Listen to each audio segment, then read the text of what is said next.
Hello and welcome to MotorInc First. I have just come from a room where I was trying to work, and Shumi was sitting next to me.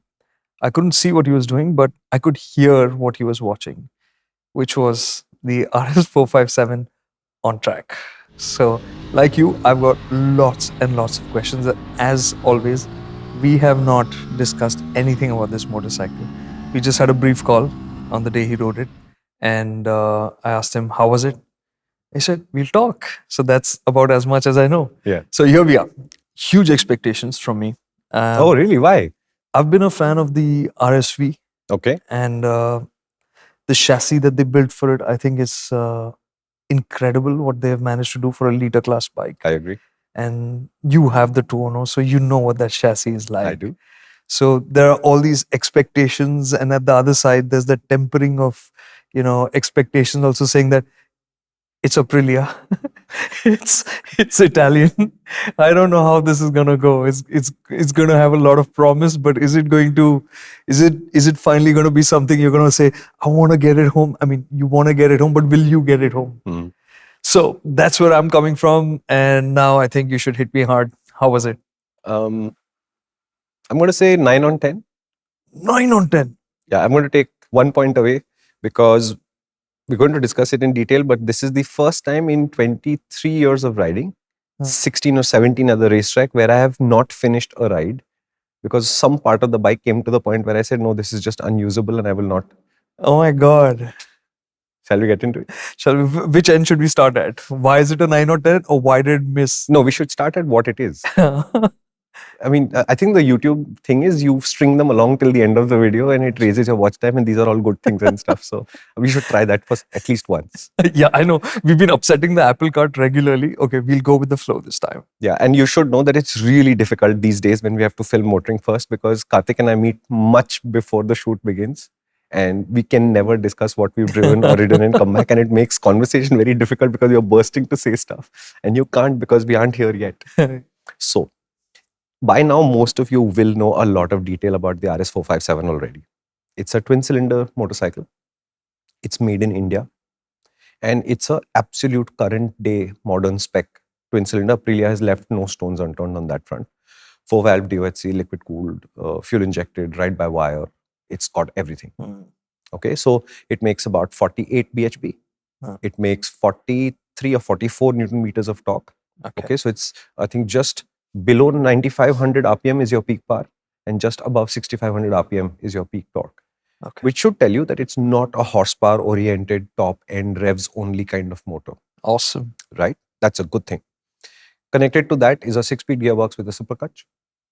You've got the basic electronic suite in place. It's actually not basic if you think about it. You've got 3 riding modes. All are full power. But each of them modulates the way the power is delivered, with the top mode being the most aggressive 1:1 ratio type of thing. The other ones are gentler and softer. I think their names, I'll put them on the screen, but they are rain, normal, and sport or something like that. Then the chassis is an aluminium twin spar frame, as we expect Aprilias to have in this category. The key thing is it's a half aluminium spar frame, because it doesn't actually finish at the swing arm pivot. The engine is a integrated part of the frame, and the twin spar mounts to the engine, Right. and the swing arm mounts to the engine separately. So technically, it's not an old school full twin spar frame. It's a half frame. Okay. The swing arm looks like it's finished in aluminium, Right. but it's actually a steel swing arm. Prestige. It's shaped very nicely. So it does appear for all intents and purposes to be aluminium, but it's not. Okay. Then you've got 17-inch wheels, which are roughly in the same size as the KTM, so 110 front, 150 rear. Can we just break this down a little bit about the chassis bit? So you're saying the frame comes down, the engine is a stress member? Yes. Right? So at the back of the engine, you have 2 structural mounting points. The upper one is for the frame. The lower one is the swing arm pivot. So there you... So when you notice the bike the first time, you don't notice it because it's a little hidden from you. But when you look closer, you'll notice that the spar frame ends. And the swing arm is mounted at a separate what is like point. looks like an air gap. And then there is a swing arm mounted to it. Very interesting. Okay, so this is a little bit of geek stuff, right? And if you watch MotoGP, you know who Gigi Dall'Igna is, right? Yeah. And he was the creator. I mean, he was the one who worked on the RSV4 project. Yeah. From Aprilia, which is a legendary motorcycle. It's It is. practically been unchanged for Yeah. Aprilia is the king of if it's not broken, let's not fix it. So they found a 250cc GP frame that worked really well. That turned into the RSV frame, I think, what, 13, 14, 15 years ago or something like that. And still today, they haven't really done much with that frame. And it's really that kind of good. It's a really clever frame. It allows for a lot of adjustment for pro riders while still being friendly for anybody who wants to get onto a leader class and ride it. So that's why part of the expectations were so high. And this sounds like another little detail where they've done something. Some magic is in there. Suspension is also fully preload adjustable at both ends. So you've got front preload, so 2 individual preload adjusters on each of the front forks. It's a upside down fork. And at the back, you've got a monoshock with preload adjustment. Okay. So in terms of equipment, they're doing pretty well. Nice. Electronics, it's ride by wire, so it has, I think, 3 levels of traction control, and you can turn it off. You've got 2 ABS calibrations, dual channel and front only. The front only is to be thought of as a race ABS because it intervenes much later. It intervenes much later in the front. Okay. The rear, of course, is switched off completely. And I think if you have dual channel ABS on, then it does have rear lift mitigation, so you can't actually stop you over and fall off. Okay. That's basically the bike. This is wrapped up in Aprilia standard. No, 1 sec. Screens? No. Yeah, it's a 5-inch TFT screen. Very, very neat, clean graphics. Certain screens in there are kind of a little cluttered. The switch cubes are pretty decent. You will get used to using them pretty easily, and they have shortcuts to change modes, so you can change modes on the fly. The Tuono actually has a very nice system, and the RSV4, where you have a minus and a plus button between the throttle and the switch. So you go minus to lower traction control and plus, and it's seamless. It's right there. It's very useful. This bike does not have that system, but you've got a 4-way switch, and you go up and down, and it changes traction control. You press and hold. I think if I remember correctly, it changes ABS modes. It's done quite nicely. ABS modes obviously have to come to a stop, but you can change traction control on the move. Nice. It's very, very nicely done that way. Okay. This is wrapped up in Italian grade styling. So it does look like a small RS660. It looks very nice. Finish levels to my eyes look quite good. People who saw this bike at the India Bike Week said that was probably a prototype because the finish levels were not as good as these are. And they're still saying that when we get the bikes for test, we should look closer because there may be a little bit of a rough edge here and there. But it looked neatly finished. It looked clean. It looked high quality to me. You get 3 colors. White is what I rode. You get the black, which they call the racing stripes, which has the 3 red stripes on the side, which is in Europe, America, it's $100 more on the price from the other models, but in India it's the same price. And then you have this. It's a weird color because it's a mix of black and purple and slightly shimmery and stuff. So in the light at Curry Motor Speedway, I didn't think it looked too hot, but I think other people will think of it as a. I did notice it because I was what should I call it? I was following it online. So it's called prismatic black. So it looks slightly different. Sometimes it looks slightly more purple. Sometimes it looks kind of black. It's interesting. I didn't think very highly of it because I think the white just looks spectacular. Yeah. They've also done some very clever things like the indicators are integrated into the edge of the headlight. So there's no stalks in the front, all of this kind of thing. It's not a small motorcycle in presentation. It does look substantial. Not large, but obviously not compact. And it's very front heavy in the designs. So it looks like a lot of work went into the front and then the tail sort of just ends, but it's not going to be super useful. What I love about the faired RSV's designs is that somehow the fairing doesn't feel as elaborate as the other faired bikes, right? But it is. It's layered and it always has this sense of lightness about it rather than a big cloak having covered the motorcycle up. Yeah. And they've done it really nicely because when you look closer at the fairing, you're absolutely right. It's not what looks like a complicated fairing. But the closer you look, the more you realize there are layers, there are panels and there's stuff going on. And none of it feels flimsy or cheap quality. So I'm happy with what I saw of the RS457. Okay. So that should give you a sense of what the bike is. That brings us to the question of what happened next. Wait. I'm going to start with the exhaust note because that's the only other part I know. It sounded awesome. It did sound awesome. So when I walked into the event, Aprilia events are not the best organized events generally. So I walked in and I had a lot of time before my riding session and it wasn't very clear what I was supposed to do with my time. And usually you can't meet the Aprilia engineers at events like this. Somehow it just never works like that. So I basically hung out at the middle of the racetrack on the first floor and I could hear the bikes on all sides and it does sound good on the stock exhaust. The reason for that is they have a 270-degree crank. So it anyway is a better sounding. The engineers will tell you it brings the parallel twin sound as close to a V-twin as possible. So that's what it sounds like. and the exhaust is underslung, so there's no actual can which you can Right. see. I quite like it, although we do have questions from users who say, why didn't they do a can? Honestly, I prefer the underbelly exhaust a lot more than I prefer the thing sticking out. Tomorrow, if you decide to travel on this motorcycle, you can just put saddlebags and not have to worry about an upswift can and stuff. There is a lot of practicality that comes from the underslung exhaust. And it's a sports bike. So I'm not going to say water wading and all of these are primary considerations when they designed it. Which brings me to a point. Don't think of this as a bike Aprilia built for India. It's not. It happens to be manufactured in India. It was completely developed in Italy. I don't believe beyond validation and verification any work has happened in India, which is why there's only been, if I'm not mistaken, 1 or 2 spy shots of this bike in Indian conditions. So it is made at the Piaggio plant in Baramati, which they always call Baramati. I love saying that. It's such a nice word, Baramati. So it's made there. Almost everything is locally sourced. So this is an indigenous production, which means the aluminum frame is Indian, which means the engine is made here, which I think makes it the only motorcycle twin-cylinder engine which is in local production. And no, I refuse to consider the Ninja 300 as important enough to warrant any part of this discussion. Not including the REs, of course. Not including the Royal Enfields. I'm saying in the sport bike key kind of category, where the range globally is basically RC390, Ninja 400, CBR 500. When the Ninja 500 comes, that motorcycle, R3, and now the RS457. In all of these markets, the RS457 is more expensive than the competition, whereas more or less everything else is roughly the same price. So in India, the RS457 as a locally made twin is about 1,20,000 cheaper than the Ninja 400. Everywhere else on earth, it's the other way around, where the Ninja 400 is quite a bit cheaper than the Aprilia. Well, I'm just glad that it's the Italians who are showing the way forward. Yeah. And this, I would. This project is something that's been in the background for ages in some form or the other. Yeah. It was a smaller displacement and then it's moved up to this. It's taken years, but Aprilia got here before the Japanese did. Yeah, and they've really maxed everything out. So it makes 47 bhp, which is the maximum allowable in the learner category of motorcycles abroad. Then the A2 license has a certain, I think it's 0.2 kilowatt per kg or something. There's a power to weight ratio. That's what the power to weight ratio is. So they've really maxed this motorcycle out, which should tell you that there is no more powerful version of this coming. Okay, there is a Trofeo version, which is like the trophy.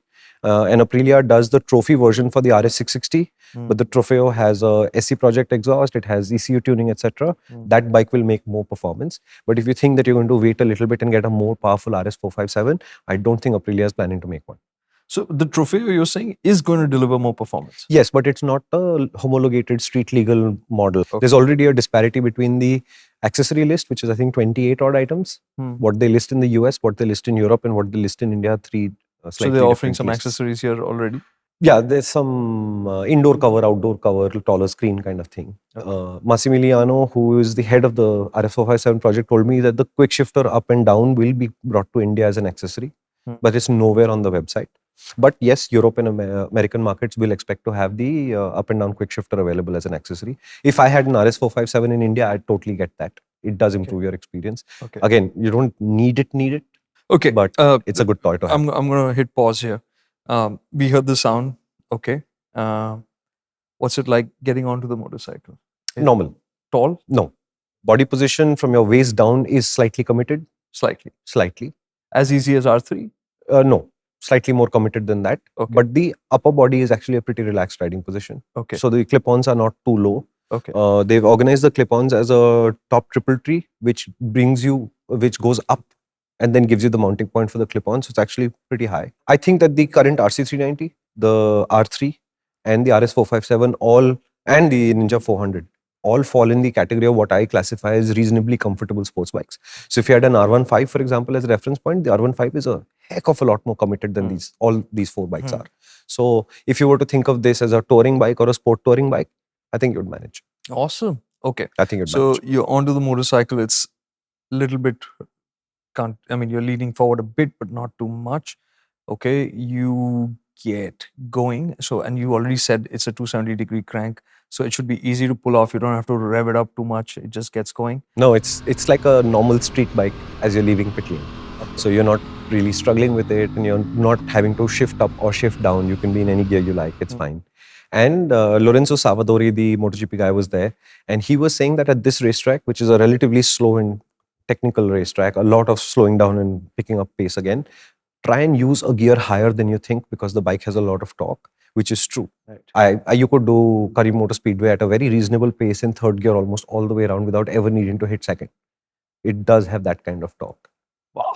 In the middle of the corner, you discover that you're in the wrong gear. It's not a crisis.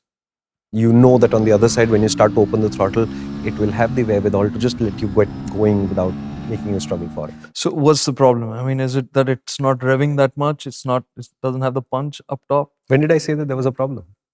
It's a 9 on 10, remember? Okay, fine. Yeah, so no, it goes really well. So if you look at the long straight, right, you come out of the last corner and there's new patches there. And I had only 15-20 minutes. So I'm not used to that place. I wasn't trying anything. And I was still hitting, I think the fastest I saw was 164 before I braked for turn 1. Okay. Some of the lighter riders and some of the guys who were riding better than me on the day, I think they saw 175, 178. The global media seems to suggest that the top speed should be in the 180 kilometers an hour region. Okay. So I think this is a reasonably flexible engine. Yes, that does mean a Tuono 457. We'll discuss that. I think it's a reasonably flexible engine. It revs out very nicely. It sounds great. It's a little bit buzzy on the top, but nothing that I would complain about at all. I'm just making you aware that the smoothness you feel at the bottom doesn't last all the way till the top. It's a very minor difference, but it's there. And so it's actually smooth at lower revs? Yeah, it's quite smooth at lower revs. Oh, yeah. wow. Yeah, I would not complain about refinement on this bike. It sounds very nice in your ears. Okay. It goes really well. I don't remember my hands being buzzed after the session, although we are constantly sitting at high revs on a racetrack. I think on the street, it'll turn out to be a really pleasant, enjoyable, and reasonably rapid motorcycle. It didn't feel slow at all. And I haven't ridden at Curry with its new layout. So the track was a very technical track requiring you to nail the lines, get your transitions right. You had to flick the bike quite aggressively at 2-3 points on the track. So I haven't ridden there. After the, what would be the, now it's no longer the first corner, what used to be the earlier first corner at the end of the straight. Yeah. And then C2 up. Yeah. And then you flick twice, you know, once up and then in the midsection. Are those still there? Yeah. And what's it like there? Easy. It's easy. Look, I'm really excited about this bike, okay? Yeah, I know you're trying to break this down into like little pieces, but the I'm trying to find that one. But the upshot of this motorcycle is that it makes everything seem simple, uncomplicated and easy and at pace, which I think is a great starting point for somebody wanting a nice track bike and a sports bike. And if you think about it, the RC390 was a challenging motorcycle at the beginning. Yeah. It's become less challenging. Yeah. It's become easier and easier to access its performance. The R3 has easily accessible performance. The Ninja 400 is easily accessible performance. So does the 457. The 457 is a twin cylinder and it's less expensive than a Ninja 400. Okay, screw this. 390 Duke became our benchmark for handling. Yeah, it's not a 390 Duke. The 390 Duke will feel much lighter, 1. It'll feel more torquey at the beginning, or 2. 3, because it's a naked, it'll obviously be more flexible than the 660 and the riding position is less committed. But to me, if you ride the two back to back, I don't think you're going to get confused because what the 660 promises is very, what the 457 promises is very different from what the 390 promises. So you could think of them as similarly priced or have similar performance, but the riding experience is totally different. The KTM does its usual brand of Maharashtra, Austria madness. And the RS 457 is just calm. And it's focused and it has some very Aprilia qualities to it. Can I tell you about those now? Go for it, man. So you should know that a lot of what the 457 does is based on how the 660 does, which is its closest, I'm going to say soul cousin. No, not engineering cousin, because there's nothing that's been taken from the 660 and brought here at all. So the engine is brand new. The format of how they mount it to the chassis is from the 660, but that's about it. What I love about Aprilias is that the front ends of Aprilias just have so much stability built into them and you can trust them with so much. So my Tuono, you can do stupid things with that front end. It'll continue to hold on and give you grip and feedback and stuff. And the 457 is exactly like that. So I'm not a heavy trail breaker. And I slowly was encouraged by the motorcycle to try more and more and more trail braking. And it just felt completely natural. It felt like this is exactly how you should be riding a motorcycle. And on an unfamiliar racetrack, I haven't ridden them there since the new layout more than 2 times. On an unfamiliar motorcycle, on an unfamiliar day with a clock running in the background with other people still waiting to ride the bike. It felt completely normal to push the front and it was just right there. And full points to the Eurogrip Pro Torque Extremes, which are the standard tires all over the world. It'll go with these Eurogrip, that's TVS manufactured tires. It will go with these tires all over the world. I've used those on my KTM for 1.5 years or something now.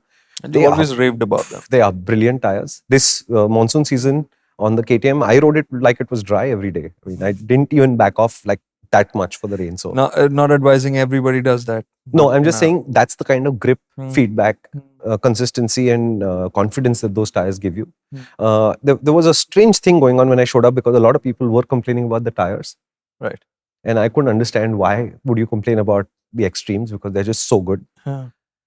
They were running 19 psi front and 20 psi rear Huh. on a motorcycle that stock is 28 or 29 and 33 at the back. Okay. Okay, so I was like, these are racer boy pressures, and if you can Right. ride as hard as a racer boy, you can exploit these tire pressures. Hmm. So I understood why people were saying that it feels a little squishy at the front sometimes, or it slides here and there and stuff. I ran 25, 27, I think. So roughly 3 psi under stock or 4, 5 psi under stock. Rock solid.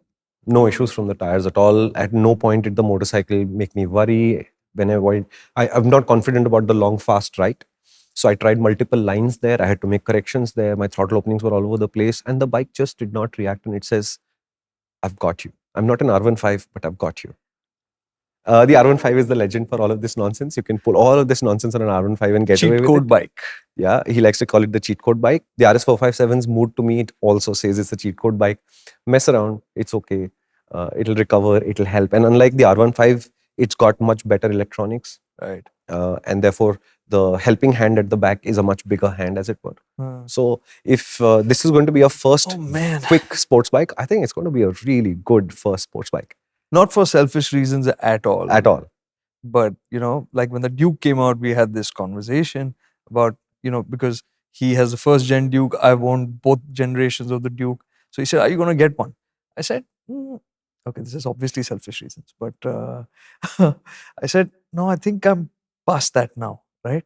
But when the 457 came on the scene, I was immediately like, this could be something interesting. I'm totally telling you that if you and your friends want to do track days regularly, don't buy a RS457 each. For every 2 persons, get one RS457 and alternate your sessions. One guy ride in this group, one guy ride in that group. I think you'll have a fantastic time. And I'm saying take a stock bike and do this. Don't spend any money until you become fast enough to exploit more from this motorcycle. Just don't do anything. Yeah, with easy performance, great chassis, good set of electronics. Yeah. Right? Did you at any point feel the electronics were getting No, I in your didn't. way? I didn't.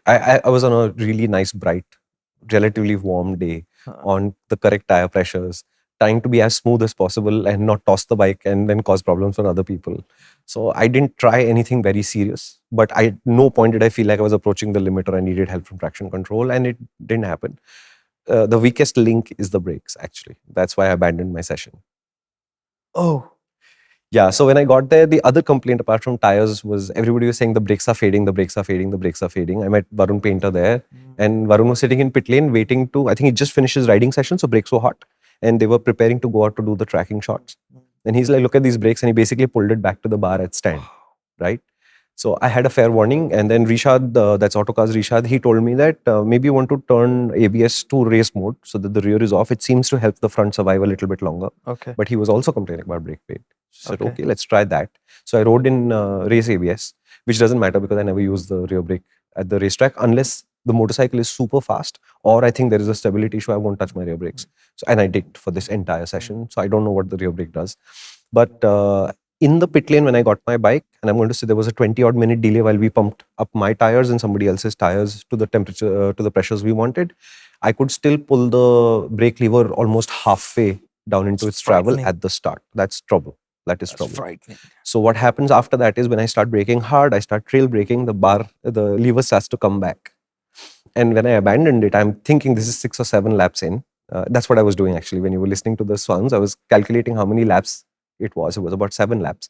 And the 8th time I'm going into turn 1.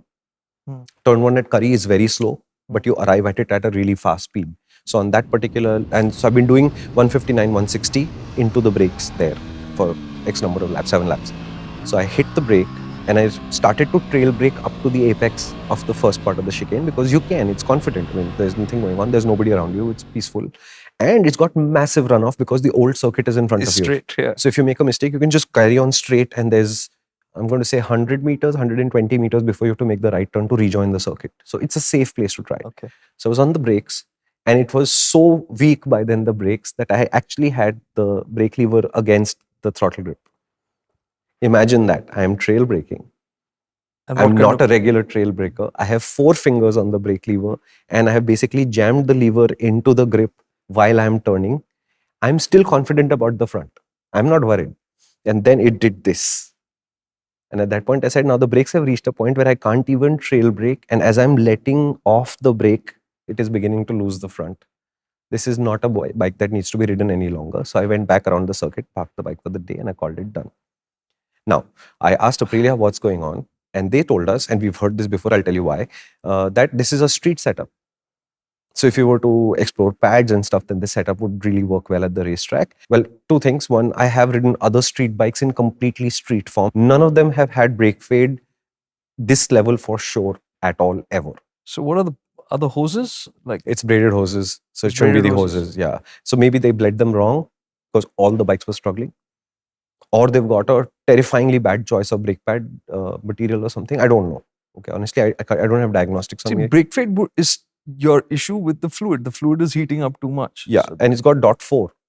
So it shouldn't happen. The only other bike that for the pads, but no, it was working okay after that. Yeah, so the only bike we've suffered this on was the JSX S1000, which had crippling brake fade. And the Suzuki guys told us that Japan says if it's a street bike and the S1000 is a street bike, you don't get braided hoses as standard. You Neither does the Busa. Neither does the Busa. So what would be the fix for this? How I do you think go about this? if I were to buy this bike and bring it home, in the street, replicating that kind of crippling brake fade would actually be an impossible thing to do, because we were riding hard, and Curry puts a lot of strain on the brakes now, because turn 1 you're braking from 160 down to 0. On the other side of the circuit, you're braking from 150 down to 30, 40, 50, whatever your turn in speed is for the chicane. On the fast left, you don't brake a lot. So you come into the last complex at a really high speed and again brake down to a much lower speed. So there's 3 very hard braking places, and this happens on the space of about 1.5 minutes at my pace. For the faster guys, take another 10-15 seconds off that, right? So you're working the brakes, loading the brakes up with heat quite a bit, 3 times in a circuit. So every, let's call it 30 seconds, there's a massive heat event in the brake. And I would think that just changing to 5.1 brake fluid, which has a much higher boiling point, that should solve 90% of it. Bled well, should return a lot of feedback. And these are bi-bray units, front and rear, 320 front, 240 rear, I think. So I'm not sure that these brake pads will not be an easy thing to change into something more aggressive. So I'm not saying it's a crippling hardware issue. I'm not even thinking that you're going to be able to replicate it on the street. But it did interrupt my session to the point where I said, okay, I understand what this bike is for. It's amazing in so many ways, but this brake is now done, so I have to park the bike. No, I think for this, we have to find a solution for its intended For no purpose. selfish reasons at all. Absolutely. Absolutely. Yeah, so I really loved how Aprilia it felt. And it shouldn't be a surprise, because this is a completely Italian developed product. The press release that went out to the world said it was completely built in the Noale facility. So India's role primarily is a manufacturer's role, and they're using the Piaggio plant at Baramati to do it.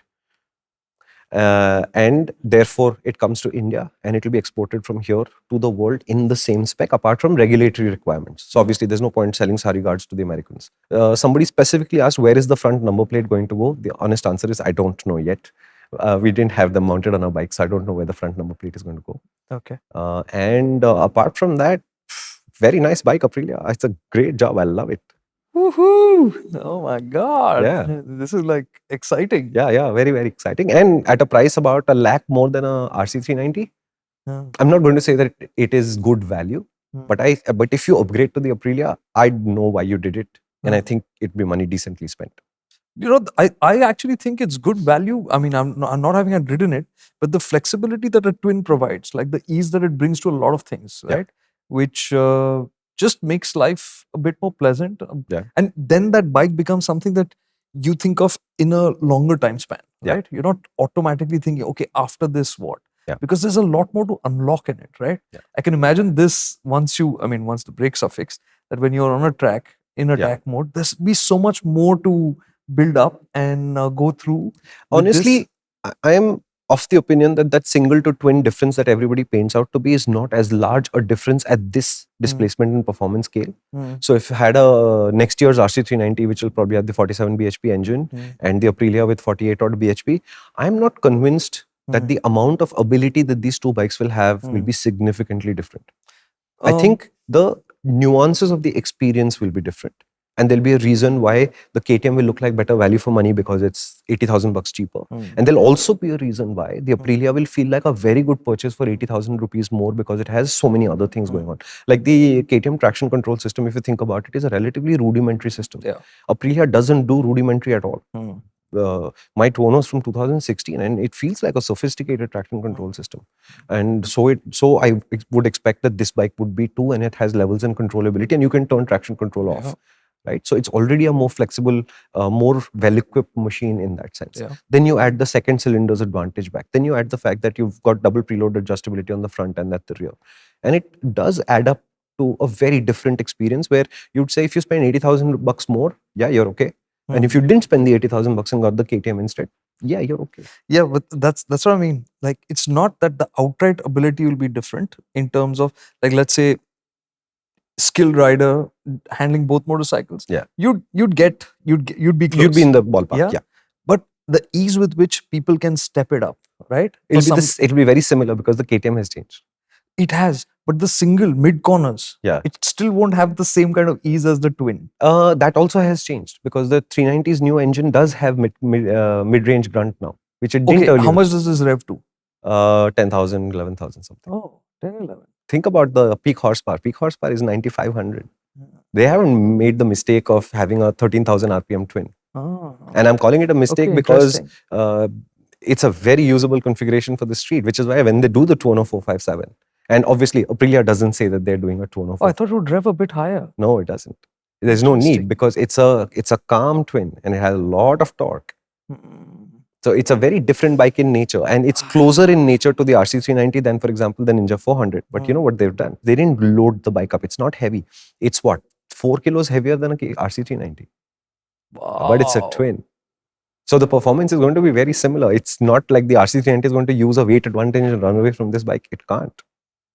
The Ninja 400 has regular telescopic forks, a steel frame, blah, blah, blah, blah. Now you want to see these on the track together.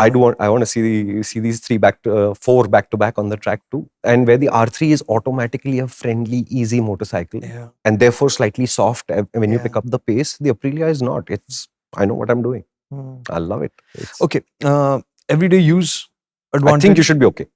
I don't know what the heat level is. The radiators, how much heat they'll put out, I don't know. We only rode it at the racetrack. But by the twins format, it will be easier to chug along with. Yeah, it should be. Because if you think about the slower corners coming on to the last straight, many times there were people there or I was not committed to the corners. I was basically waffling around. And I was waffling at what? 4,000, 5,000 RPM. Pulse. Okay. But what else?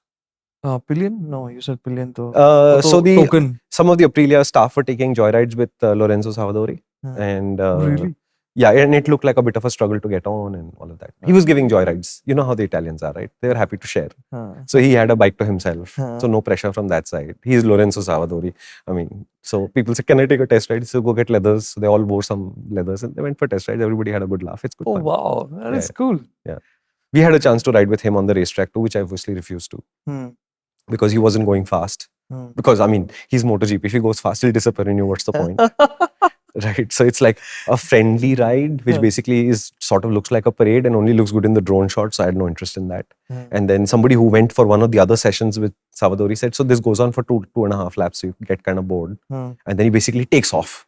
And then everybody says, now we will also go. And then 3 corners later, he backs off just to give you a sense of how much faster he is or whatever. Oh my God. And then it's done. So I said, this I can watch from pit lane. I don't need to get on the bike to do this.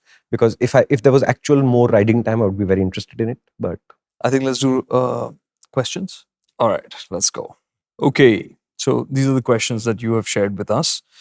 Big brands are playing in the 300 to 500cc range. Is this the breakthrough range India needed? And will this be an encouraging time where brands like Suzuki, Honda and Yamaha, who are literally neglecting this gap, will make a comeback? Also, do you think this is the perfect CC range for India to be developed to its optimum?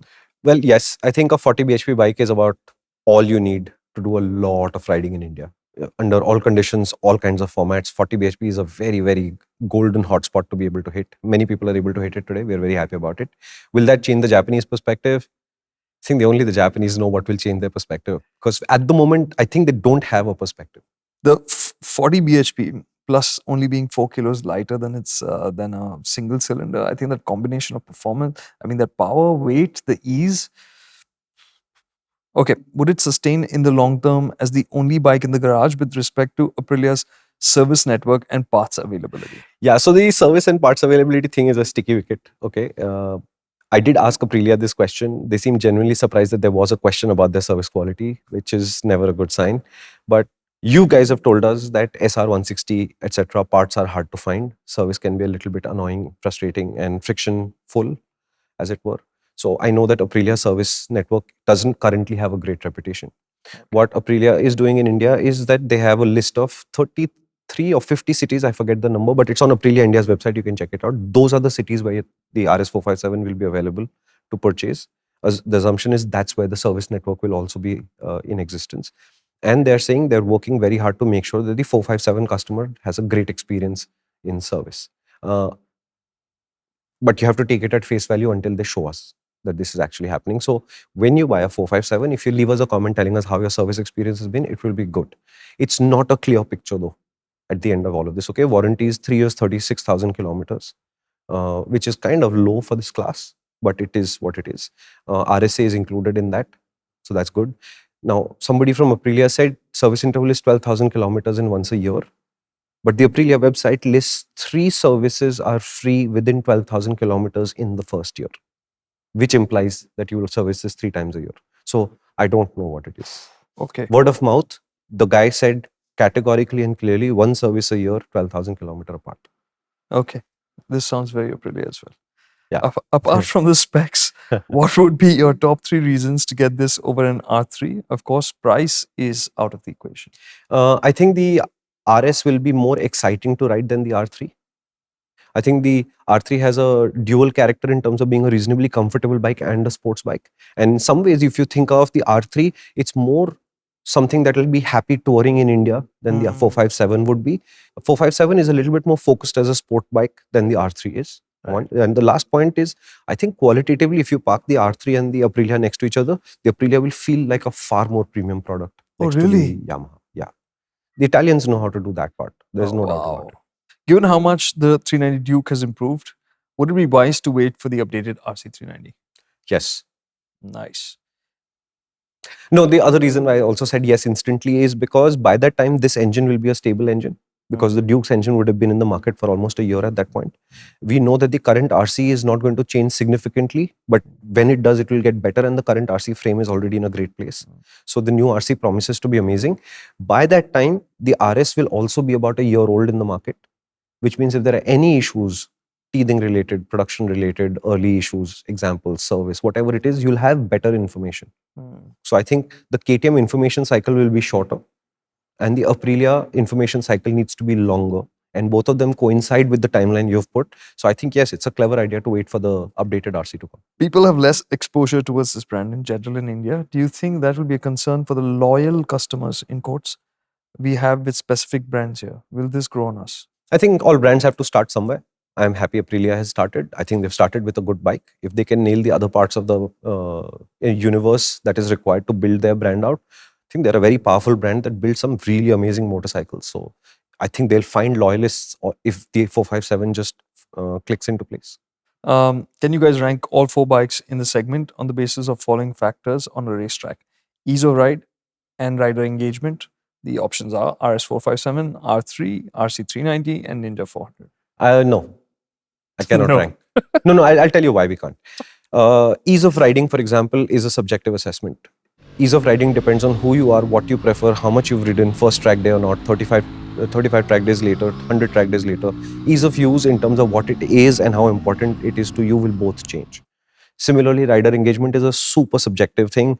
I think that the calmness of the R3 is something that I would like to improve upon and make it a little bit more exciting. But that may not be to your taste. I think that the RS457 is a reasonably calm, very quick motorcycle, which is great for the first session. I don't know how great it will be 10 sessions later. Right? No, I'm saying subjectively. No, it's fine. It was a valid point. I got a bit carried away. So I cannot ever rank motorcycles 1, 2, 3, 4 the way you expect me to, because I don't know who you are. If we were to meet somewhere, have a one-on-one conversation where I get a bigger sense of what kind of things you prefer, I think I would be able to help you with a ranking, but not in general, not in public, and not by generalizing stuff until it's more or less not useful. Okay. Should you wait for the second batch? Yes, always. And Okay, also, an add-on question to that, so you can answer sorry. it, is does it apply to bikes? International market thing. Yeah. Okay, so the simple answer to this is, first, there is no way to tell when the second batch begins. The only way to do this is to just hold your horses, sit on your money, and wait a little bit, usually 3 to 4 months. In the RS457's case, just because it is being exported shouldn't make any difference to you, because it is still being made at the same factory. So I would still wait. Remember that the American, European markets generally have a lot more tolerance for bikes with failures than we do. So the idea that my bike is brand new, it's having an issue, it needs to be solved itself is a less urgent thing than it happens here. So I would still track the Indian market a lot more closely than I would track the 457 in the international markets. And I would still advise you, if you're worried about this, wait. This is not for everybody though, okay? Among us are three kinds of people. The people who like to take things on early and then enjoy the fact that they are in an exclusive club for a while, and they're willing to live with all the pros and cons of that picture. And many of times the cons is that it's not finished, or it has things that need to be upgraded or changed. Then there are those of us who are slightly behind that curve. We want them to be the first guinea pigs, as it were. And once it seems more stable, we are quite happy to jump in. And then there is the mass, which actually arrives much later once all of these things are known, established, and safe. Figure out who you are instead of worrying about it like this. Because if your mentality is the mass market mentality, you have to wait. Otherwise, you'll be dissatisfied with your early purchase. Okay. People are asking, is this the start of the Trinity Tuono and Tuareg. Tuareg? It should be. Okay, look, the flexibility of the engine says that when Aprilia puts this in a Tuono, Aprilia hasn't said that they are, but I think they will. When they put it in a Tuono, they won't have to do much because the engine's already quite flexible. The gearing seems okay. I don't know that I'd need to do much. Like, I would, at best, maybe lower the gearing by changing the front or the rear sprocket a little bit. And that be that. And in Aprilia's history, the first Tuono and the first RSV were actually the same bike with fairings changed and handlebars changed. So Aprilia already knows that when they do an RS, when they do a Tuono, they don't need to do much. Yeah. Today's RSV is actually the Tuono's engine that has gone back to the RSV. So they're happy to do this. So they just should. Because it's a flexible engine and you don't really need 180 kilometer capability on a Touareg, I can easily see that they could scale that back and put it into an EDV style format and build a Touareg out of it. Will they do it? To me, it makes sense. Yeah. I think to Aprilia also it makes sense, but can they officially confirm that they're working on this? No. Okay. First gen Duke owner. Should he upgrade? Get a test right. Since Aprilia isn't known for very good reliability, we've spoken about it prior. Okay, so from what is worth, my experience and the bunch of RSVs that we get at the racetrack, none of them ever seem to have any problems. Reliability is not a factor. I don't see it as a problem. Okay. I mean, not at the brand level. I don't know about the RS457 specifically. I'm saying at the brand level, the Italians get a lot more flack for being unreliable than they Correct. actually deserve today. They've moved on. Yeah. If you think of the BMW GS as a reliable motorcycle, Ducati's motorcycles use roughly the same set of electronic components from Bosch. I'm thinking Aprilia also does the same. No, I think they've moved on from there. Yeah, We've so had experiences exactly. in the So past. I wouldn't automatically assume that just because it's Italian or it's Aprilia, it would be unreliable. I think that is not a conclusion that holds water in 2023. Does it feel like a segment about the 390? Qualitatively, yes. Some of the feelings, yes. The quality of the screen, the level of electronics available and all of that, yes. Okay. Far enough away to justify 80,000 or not, I've said this before. I think you can make a case for the RC390 being meta value for money and the RS457 being a worthwhile upgrade both. Okay. A good upgrade from an R15? Oh yeah, for sure. You will be surprised at how similar they are in how in the middle of a corner when you make a mistake, they have very similar manners. But the RS is not as committed a riding position as the R15. So actually, it's a little bit easier to ride. So yeah, I think it'll be a great upgrade. Can this be someone's first bike? I would be very afraid to buy a 50 bhp bike as a first bike. It's the wrong way to do it. It's very fast. It requires a fair amount of skill. And if you hurt yourself that early in your career because you didn't have these things in place, I'm not sure your parents are going to be very happy about it and let you continue to ride. Yeah. So I would say stay under 25, 30 bhp for your first bike and then move to something like this. The European A2 license is still not the A1 license, as it were. Remember, it's one step up. So I'd be a little bit scared to get something of this kind of speed and capability as a first bike. I think it is worth pointing out that a motorcycle like an R15 can be a great first bike for people who are enthusiasts, because it does provide you a cushion in the sense that it's far easier to make mistakes on it. That slight difference in your top speed, the acceleration is a big difference, because Yeah. how quickly you get to stuff changes, and so your opportunity to make mistakes, right, reduces with that acceleration. So being able to get the basics right, giving yourself the time for that, is very important. You could do it with something like this if you were super careful, but the conditions are always not in our control. So it's good to step up Yeah, through the 100%. power range. If I had a kid today and he was part of this current generation of instant gratification and everything needs to happen instantly, they would be a very frustrated child, because they'd have to go through the process of having a small bike first, then having a slightly larger bike, then having a slightly larger bike. And one day I'd have the confidence, you can take any bike in my garage and call it yours and do what you want with it. But they'd have to get there by building it up. They would Absolutely. not get access to something with 50 bhp on day one. No chance. It's a question of responsibility. That responsibility has to be sitting in you. Do you have it? Shumi, will a person with a big belly be able to ride this kind of sport bike and lean on the tank? I think you might. You should go get a test ride for sure. I think the test rides are available from January onwards, although the bikes are going to be delivered from March onwards. It is a spacious motorcycle. The upper body is a reasonably relaxed riding position. It's the lower body that is kind of folded up. So go get a test ride. It might actually work. Okay. How long before we can expect prices to come down, given that they have set up factory in Bharat? They're not going to come down for sure. And they're probably not going up very quickly either, because Aprilia has not said this is an introductory price anywhere. It is 4.1 lakhs ex showroom, and I think it will remain 4.1x for some time to come. Right. You know what the strange thing? Hmm. The Aprilia India website says limited quantities only. I was going to ask you. There's no information on it. I don't know what the limitation on quantities is. It didn't sound like from the conversations we had that Aprilia India was waiting, saying when 1,000 bookings are done, we'll just shut it. You know what it could be? Because it's exporting from here to the world, right? So it's just a question of if there's demand greater elsewhere, and that takes up the manufacturing capacity. Yeah. The flow could be restricted for It domestic. is possible that could happen. Although there was one gentleman from Aprilia who did say, of course, we're going to sell it in bigger numbers in India than outside. Oh, yeah? Yeah. So this limited quantity, why it is there, honestly, I don't know. Why does Indian brochure only have 10 listed accessories, but the USA has 28? India ran out of ink, so we couldn't print the brochure fully. No, we don't know. Look, the only manufacturer in India who takes the accessory thing seriously so far is Royal Enfield. Everybody else is slowly moving in that direction. So there is a larger list of accessories on the US market that you've seen. So far in India, we're doing indoor cover, outdoor cover, tall screen, stuff like this. Aprilia India guys did say that the quick shifter will come, but it's not available right now. So I don't know when and how this accessory range will fill out. So we're done with the questions. Anything else that's left to add on? No, I think that is the full picture of the Aprilia. I'm really excited to get a test bike and see what it's like outside, because I think it will be interesting. Yeah, I'd love to see that on the track with the RC and the Duke and the Ninja 400. R3. R3, Ninja 400, RC, and RS. I love the Ninja 400 too. Okay, cool. So time for the summary. So the Aprilia RS 457, as you know, is made in India at, as Shumi says, Baramati.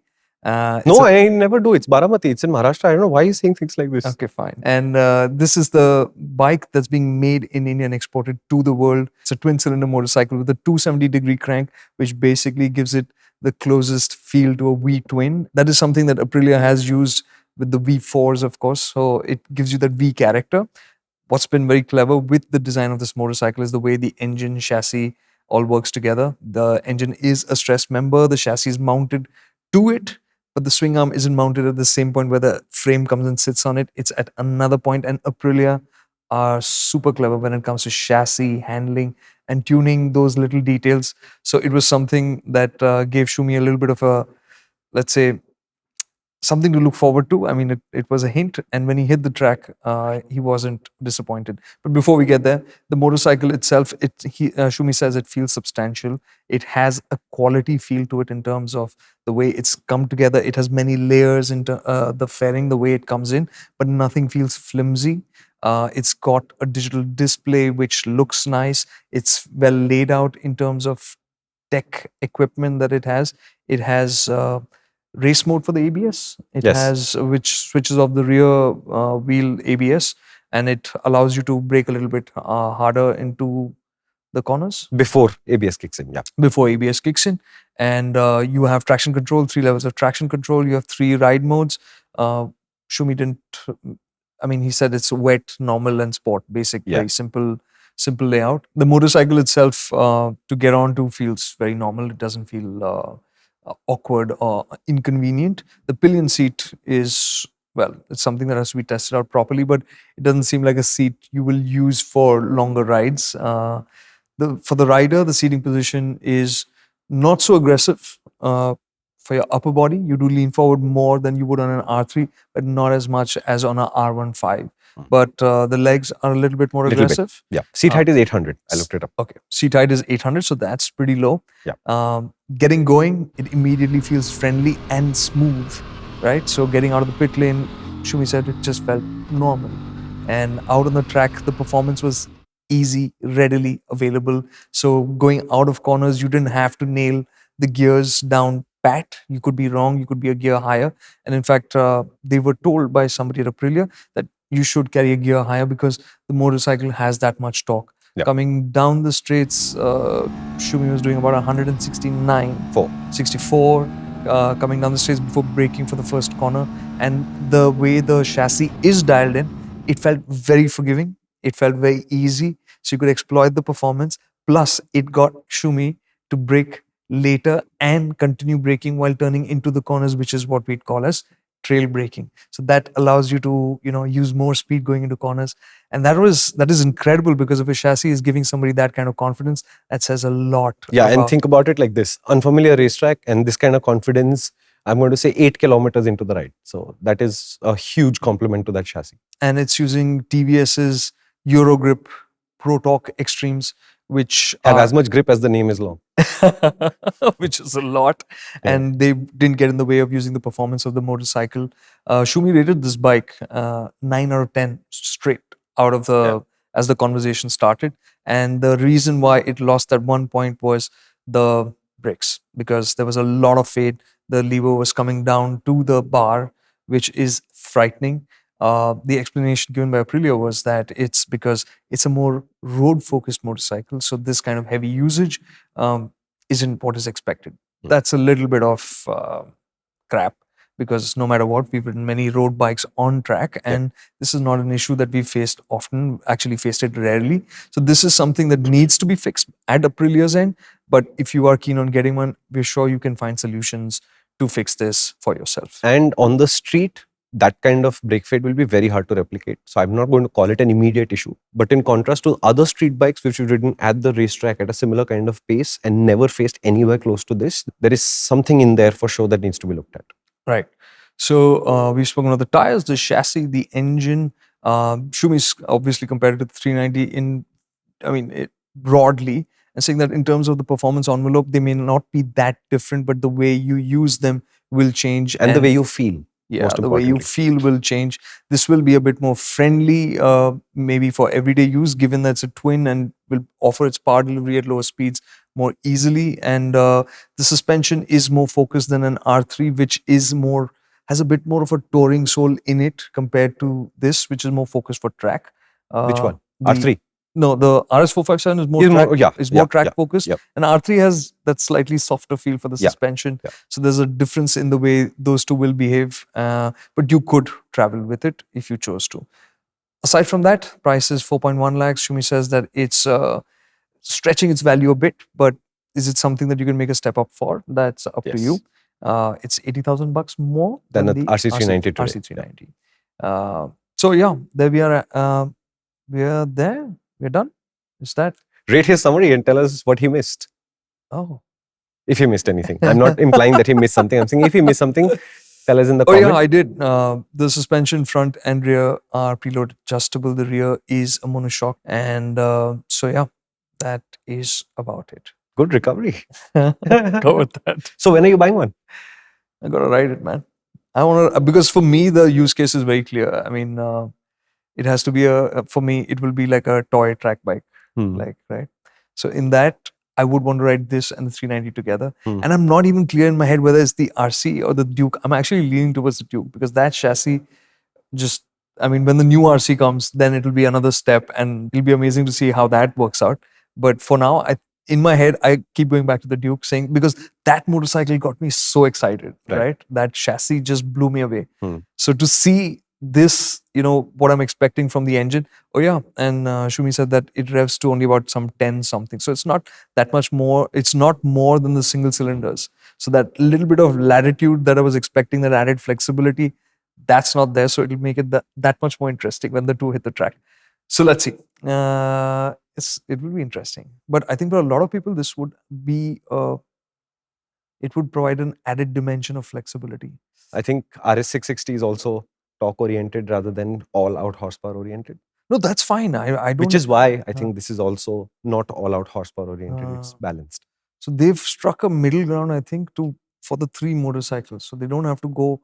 You don't have to change anything to spread between them, aside from wheels or maybe a little bit on the gearing front. So chassis, they'll do a lot of work. Tuono, maybe not so much. I think it's once again, guys, it's an awesome time to be a motorcyclist in India. This is available to us at a price which is accessible, a motorcycle that is world class in many ways.